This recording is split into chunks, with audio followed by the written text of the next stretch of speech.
So we'd like to welcome you back to Shearwood Home Consulting. I'm Dan Brown, and we're working on part 2 of the journey. Our journey from the very beginning all the way back to Boston, barber school, wanting to quit, having to work while I was in school, then wanting to quit, and then but what we're doing is we're just talking about just really my journey in this industry, how I started to where I'm at today, where I'm doing my best to help people to become professionals and entrepreneurs. Now you're going to see me switching back and forth between cameras. I'm at the home office, as you know. You see the SOC in the back, Shearwood Home Consulting. Make sure you check out our website, shearwookhome.org.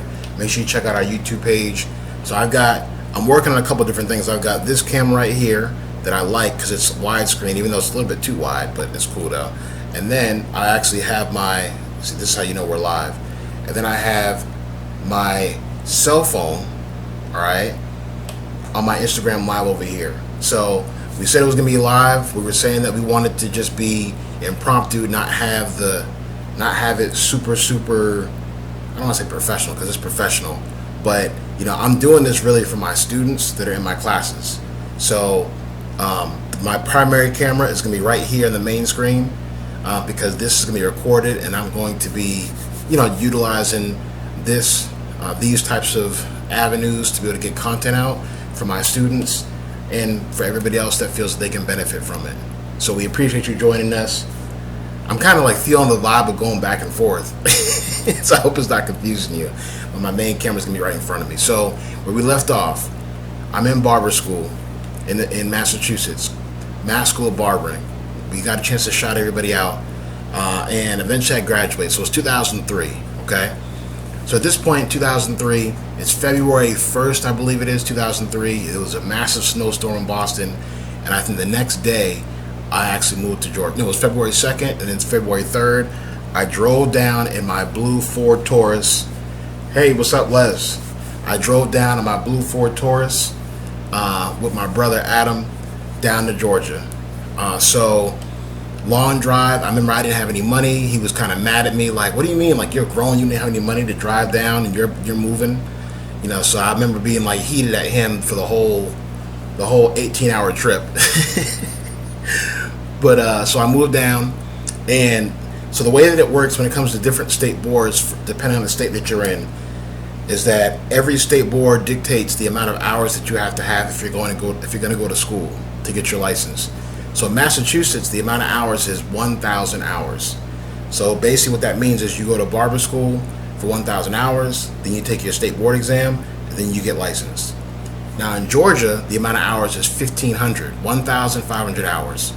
So what I had to do was actually go back to school here for 500 more hours, which was awful. Because you feel like, or I felt like I was already kind of coming to an end, and I felt like I already knew what I was doing graduating from one school. So to know now that I have to, do 500 more hours, it was just super humbling, very frustrating. But I had to move. I had nowhere to live in Boston. My parents had already relocated down here. So at the time, it was good timing in many ways because it was really like a fresh start. So I'm 20 years old when I moved here. And so I go to school downtown, and I'm not throwing any shade at the school, so I can say the name of it, but I went to Samverly. And what was good about going to Samverly was that it actually humbled me, because I thought that I could cut hair pretty decently from graduating from my first school. But hey, Sierra, I graduated from my first school, so I thought that I could actually cut some hair, but I was wrong. When I went to Samverly, I learned very quickly that I was very average, even as a student. Everybody else that was there was very advanced.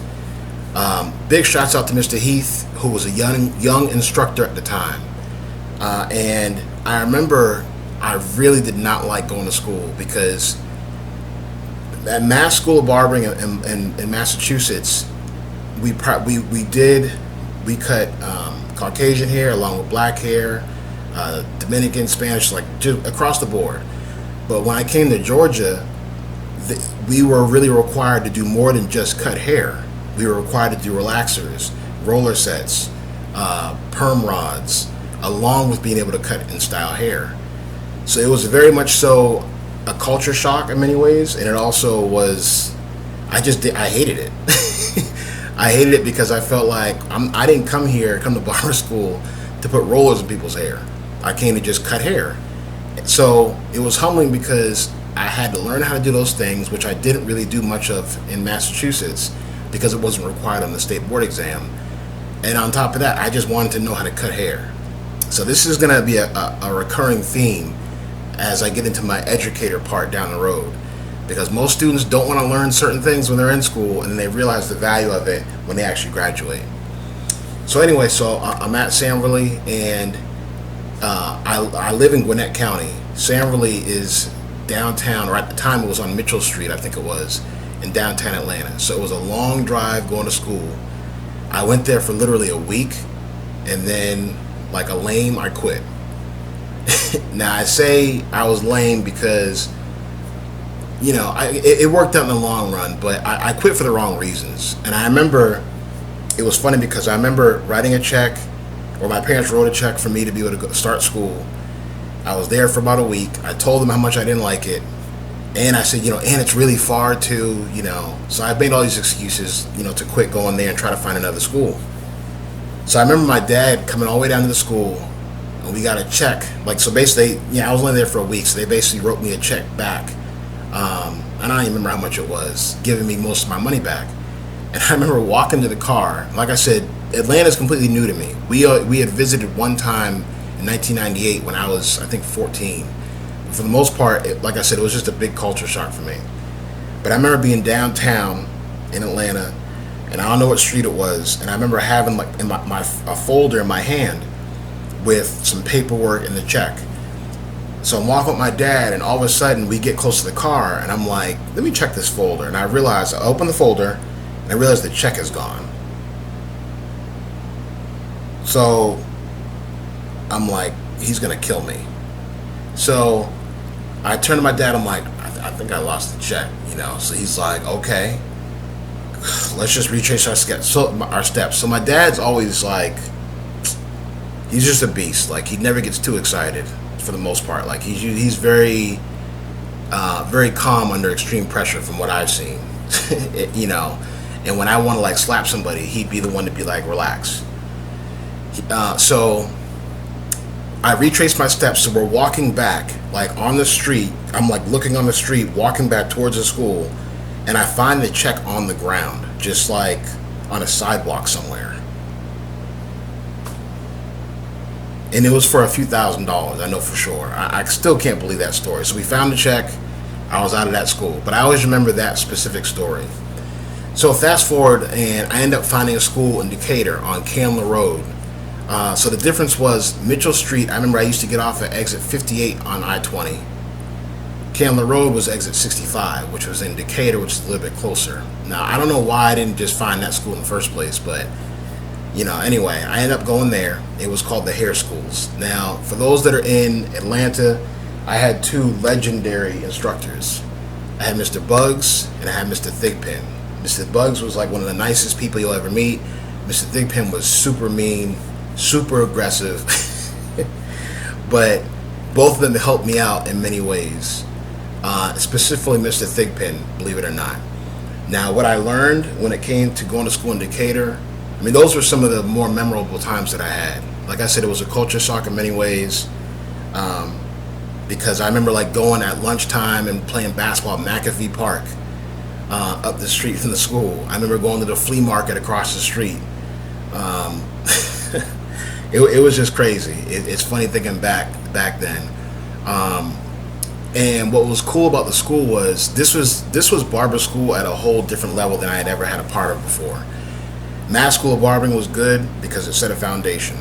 This was what really showed me what a real barber was like. I remember utilizing different types of tonics and creams, you know, to shave people's heads and shave their face, and it was stuff that I had never seen before, you know. And some of the things that I remember from going to that school was I remember my dad driving all the way down there to get his hair cut, to be like a model for me. And like I said, it wasn't, you know, this is coming from Gwinnett County to Candler Road. So it's at least a 45-minute drive. And when you first move to Georgia, you're not used to how long the distances are, and you get used to it pretty quickly. So he used to drive and be my model, for me to be able to practice on him. And even to this day, he'll still jokingly tell me, like, you remember how it used to take you forever to cut my hair? Which is pretty funny because he was right. So I always remember my dad coming down and letting me cut his hair. And I remember one other story specifically. So now, what's up? So one of the story was, I remember telling my parents how I needed to buy new clippers. And I remember wanting to buy, they were called the Oster 76ers. So for those that are watching, you may not know what these are, but basically they're a rotary, what's the term? You have three different types of motors. You have ceramic, magnetic, and rotary, and pivot. So it's a rotary motor clipper. So it almost sounds like a lawnmower. It's very powerful. And when we were in barber school, they were $200 to $220. They were like the highest end clipper you can possibly have. So it was almost like you weren't a real barber unless you had a pair of Grade T outliners, a pair of Andes Masters, and you were legit when you had the Oster 76ers. So I told my parents I need these clippers. They gave me the money. I remember going across the street to a beauty supply. I paid my $225 or whatever it was. Paid for the clippers. I came back. I told Mr. Thigpen, I said, I got these clippers. I'm sure, I thought I was making him proud because it was showing that I was serious. He said, so where'd you get these from? I said, across the street. And he was like, all right, how much did you pay for them? I said, I think it was about $225, give or take, He said, you know what? If you go return those clippers right now, I'll take you down to Atlanta Barber and Beauty, and I'll get you the same clippers for $50, $75 cheaper than that, because you shouldn't even be shopping over there. The real professionals shop at Atlanta Barber and Beauty on Mitchell Street. So I was kind of nervous because it was in the middle of the school day, and I was kind of like, I already have the clippers, and it's gonna feel awkward walking back across the street and return the ones I just bought. So I did it anyway. At lunchtime, we got in his green truck pickup. He drove me down to Atlanta Barber and Beauty. I had never even been there before. And for those that don't know Atlanta Barber and Beauty, big shout out to Russ, and everybody who works there, all the ladies up front, everybody who, we've been able to do classes there now, and they've always been so helpful and professional for us over the years. They help our students, they help so many people in the city. But back then, I had never seen it before. And this is a historic barber and beauty supply. It's on Mitchell Street. I believe they've been there for 75 years. They've now moved over to Collier Road. But when I walked in there, it was like walking into a museum, but super crisp. Not like an old lame museum, but everything that you could want or need as a barber at the best prices, the most professional tools, professional atmosphere. That's where you go. If you're a real barber, every barber in Atlanta knows of Atlanta Barber and Beauty Supply. So he took me there. I got the clippers for, like he said, $50 to $75 cheaper, and the rest is history. And it actually helped me to build a bond with the people that work there over the years, because I still am able to do work with many of the people that work there, and they help me out so much. But that taught me a lot, because he took time out of his day to drive me all the way down there and really kind of put me on as a barber. And I never forgot that. So Mr. Thigpen was like super strict. His mouth was super foul sometimes. I remember him cursing out students. It was crazy. But, at the heart of it, he was a phenomenal teacher. He really helped me to start to develop the discipline that I needed, because I needed as much help as I could get, because I wasn't focused. I remember going to barber school there. Like I said, playing basketball at lunchtimes at McAfee Park. I remember putting on the white barber smock for the first time and understanding why a barber wears a white smock.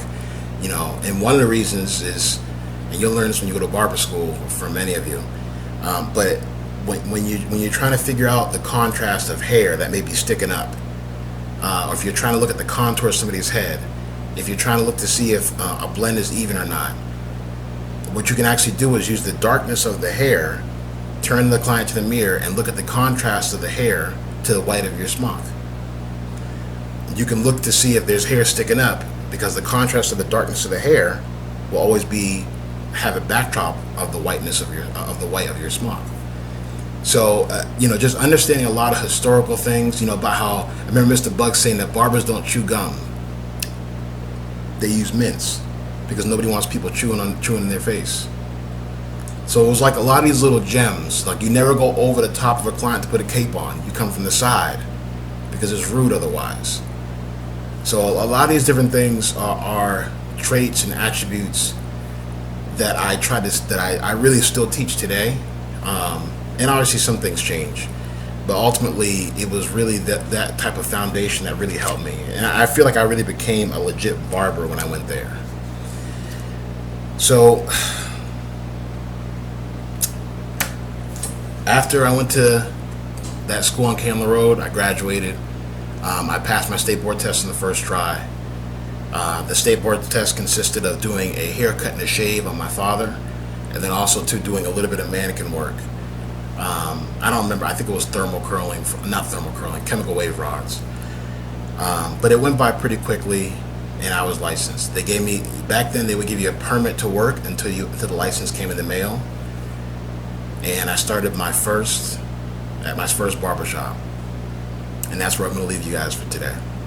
My first barbershop, and a lot of my first experiences when I got into the industry initially as a 21-year-old now, that's where we're going to pick up when we go through part 3. And it starts to get real wild now, because now if you thought that there was ups and downs before, it's even crazier as the story continues. So we appreciate you joining for today. If you haven't done so already, make sure you check out our YouTube page, Shir Racone Consulting. Make sure you like and subscribe, look at all the videos that we have, check out the interviews. Make sure you check out our website, shirracone.org. Make sure you check out Amazon. And you can also look at on the website, you can get a link for the book, You Know This One, Journey to State Board. And we're touching on some of the things that are in this book. But the second one, 20 Ways to Be a Great Educator, is on the way as well. So we appreciate everybody for joining us today. Looking forward to being able to chop it up with you guys in the future. Let me know if you need anything. Let me know if you have any questions. Let me know if your favorite stylist has any questions. And I'll see what I can do to help out. So be safe, and we'll see you in the next go around. Told you we were live.